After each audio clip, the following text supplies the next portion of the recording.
Can you let mommy record now? What's up, guys? How's it going? Welcome back to my channel.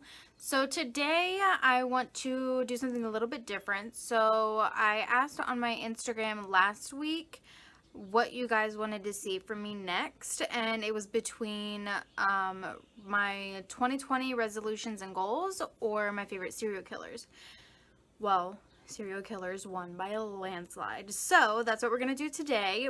But I figured I kind of want to do like something that's kind of a little series on my channel where I do like every video I do in the series is about a different serial killer, and I just kind of talk about them, how they were brought up, stuff like that. And I figured I could call it Serial Talk, you know, spelled as cereal as in serial killer, not as in cereal as the cereal you eat, you know? So that's what we're gonna do today. Today's gonna be episode number 1, so let's go ahead and get on into it. Alright, so for today's video I have a ton of notes, so if I keep looking down I apologize in advance. But today we're going to be talking about Ed Gein. He is probably one of my favorites, like one of my top favorites, just because, I mean, he's pretty messed up and disgusting, but I think he's just very creative. He is actually the inspiration behind a lot of well-known horror movies, including Texas Chainsaw Massacre, Psycho, Silence of the Lambs, House of a Thousand Corpses. He is the inspiration behind the character Dr. Oliver Thredson from American Horror Story, Season 2, Asylum. And then even in one of my favorite horror movies, American Psycho, Patrick Bateman, there's a line that he says in the movie that goes, "You know what Ed Gein said about women? He said, when I see a pretty girl walking down the street, I think two things. One part of me wants to take her out, talk to her, be real nice and sweet, treat her right. The other part wonders what her head would look like on a stick." Yeah. Edward Theodore Gein, otherwise known as the Butcher of Plainfield or the Plainfield Ghoul. He was born on August 27th, 1906 in La Crosse County, Wisconsin. When I looked him up online, they said that he has 2 to 9 victims. As I kept reading about him, he only has 2 confirmed victims. But later on, when I tell you more about him, the 9 victims will come into play. You'll see. I don't really count them, but whatever. Alright, so his mother, Augusta Willman, his father was George Philip Gein, and his older brother was Henry George Gein. His father, George, was an alcoholic who couldn't keep a job, and his mother absolutely hated him for it. George owned a local grocery store for a few years. He sold it, and the family left the city to live in isolation on a farm in Plainfield, Wisconsin. This became their permanent home. Whoa, the lighting just got really weird. Sorry about that. But yes, this farm will come into play later. Ed would only leave the farm to attend school, and when he wasn't in school, most of the time he would be just doing chores around the farm. He was very shy and had strange mannerisms, as in just like laughing randomly, and his mother would actually punish him if he tried to make any new friends. Despite his poor social development, he actually did fairly well in school. But yeah, punishing your child for trying to make new friends? What? I think his mom sounds a little bit like a wacko to me, but whatever. Ed's father died on April 1st, 1940 at the age of 66 from heart failure and alcoholism. On May 16th, 1944, Ed reported his brother missing. A search party was sent out and his body was found laying face down. It turns out that he was actually dead for a while, and it appeared that he died from heart failure just because his body wasn't burned or injured. It was later reported that there were bruises found on his head. The police dismissed any foul play, but the county coroner listed his cause of death as asphyxiation. There was no investigation or autopsy performed. People were suspecting that Ed had killed him. When Ed was being questioned about one of his victims in 1957, the investigator questioned him about Henry's death. The investigator said it's possible and likely that he killed his brother. possible and likely that he had killed his brother. Come on now. Hello?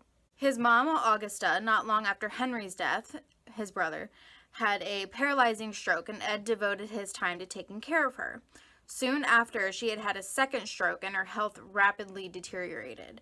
On December 29th, 1945, she had died at the age of 67. Ed was devastated, and in his words of Harold Schechter, he lost his only friend and one true love and was absolutely alone in the world. He boarded up rooms used by his mother in the house, including the upstairs, downstairs parlor, and living room, leaving them untouched. He lived in a small room next to the kitchen and became interested in reading pulp magazines and adventure stories, including cannibals and Nazi atrocities. This is where it starts to get a little interesting. On the morning of November 16th, 1957, Plainfield hardware store owner Bernice Worden disappears. A resident reports they saw the store's truck drove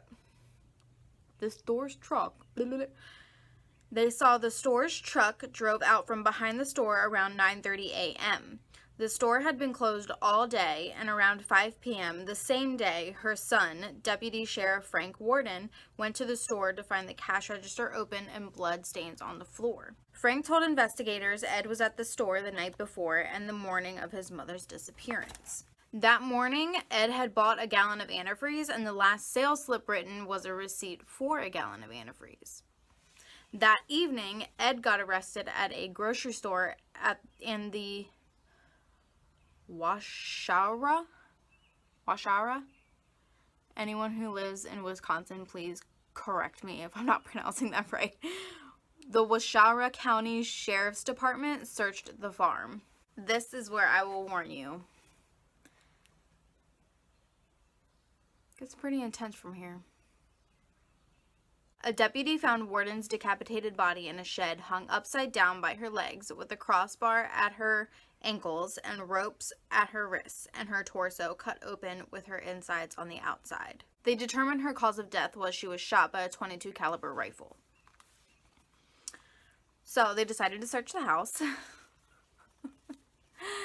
And this is all the stuff they found. Whole human bones and fragments, a wastebasket made of human skin covering several chair seats, skulls on his bedposts, bowls made from human skulls, female skulls, some with the top sawn off, 4 noses, a corset made from female torso, skinned from shoulder to waist, leggings made from human leg skin, masks made from skin of female heads, fingernails from female fingers, a belt made from female nipples, a pair of lips on a window shade drawstring, a lampshade made from the skin of human faces, Bernice Worden's entire head in a burlap sack, and her heart in a plastic bag sitting next to the stove,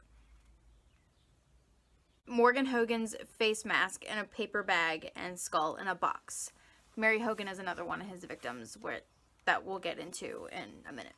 When questioned, he told investigators from 1947 to 1952, he made up to 40 visits to 3 local graveyards in the middle of the night to dig up recently buried bodies while in a daze-like state. About 30 of his visits he claims to have come out of the daze and go home. Those other 10 visits, he dug up graves of middle-aged women that looked like his mother, took the bodies home, and tanned their skins to make his paraphernalia. He admitted stealing from at least 9 different graves, which, like I said, the 9 victims, I assume that's where that number 9 would come into play, but like I said, I don't really count it. I mean, they were already dead. Soon after his mother passed, he began to create a woman suit so he could become her and literally crawl into her skin. Like I said, this man is sick, but he's real creative. During an interrogation, he admitted to the death of Mary Hogan. She was a tavern owner who was missing since 1954, then later denied he didn't remember the details of her death. Ed was also a suspect in several other unsolved cases in Wisconsin, including the 1953 disappearance of Evelyn Hartley.